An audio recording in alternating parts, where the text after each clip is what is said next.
23শে October আপনারা জানেন যে বিএনপি সহ বিরোধী দল সমূহের একটি এই সমাবেশ পণ্ড একটি দামি নির্বাচন করার জন্য বিরোধী দলের প্রায় 32 কর্মীকে গ্রেপ্তার করা হয়েছে। আমরা খুব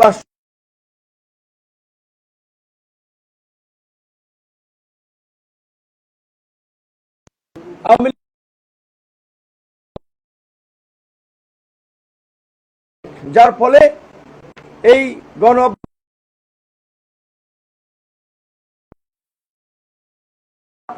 জননেতা তাদের উপরে হামলা হচ্ছে। সোশ্যাল মিডিয়ায় প্রতিনিয়ত আমাদেরকেও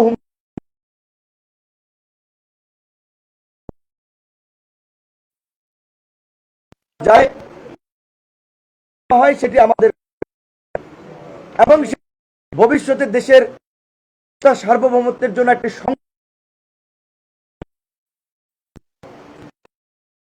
রাজনৈতিক সংগঠন নয়, এটি সীমান্তের ওপার একটি সংগঠন হিসেবে কাজ করছে। আপনারা দেখেছেন বাংলাদেশকে কিভাবে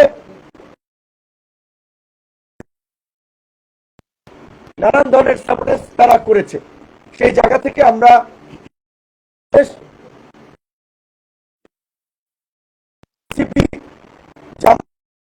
ইসলামী সংগঠন শিবিরের ছেলেরাও ছিল, তারা শাহবাগে আপনার আন্দোলন করেছে।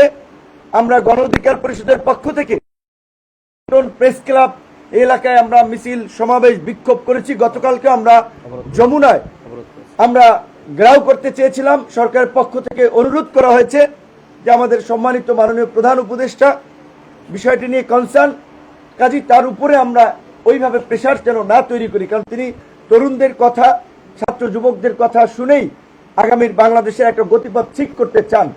আমরা সরকারের প্রতি আস্থাশীল হয়ে আমরা যমুনার ঘেরাও কর্মসূচি করি নেই, কারণ আমাদের সাধারণ সম্পাদক সহ আমরা বিভিন্ন সময় আমরা বক্তব্য যেটা বলেছি, এই সরকার তো ভাই আমাদের রক্ত ঘাম জেল জুলুমের বিনিময়ে এই সরকার গঠিত হয়েছে। কাজী এই সরকারের বিরুদ্ধে আবার কেন আমাদের ঘেরাও করে দাবি আদায় করা লাগবে? এই সরকারকে কেন আমাদের দাবি আদায়?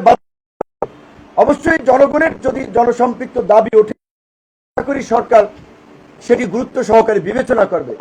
কিন্তু একই সাথে এটিও আমাদের দৃষ্টিগোচর হয়েছে, গত 9 মাসে আমরা দেখেছি এই সরকারের উপদেষ্টা পরিষদে যারা আছেন তাদের কারো কারো মধ্যে আপোষকামী মনোভাব। বিদেশি দূতাবাসে একজন নয় 3 জন গিয়ে গোপন মিটিং করে তার কয়েকদিন পর দেখি করিডোর দেওয়া হয় এবং আওয়ামী লীগের পুনর্বাসনের সিদ্ধান্ত নেওয়া হয়। দামি রাষ্ট্রপতি এবং এই ফ্যাসিবাদের অন্যতম পৃষ্ঠপোষক রাষ্ট্রের সর্বোচ্চ জায়গা থেকে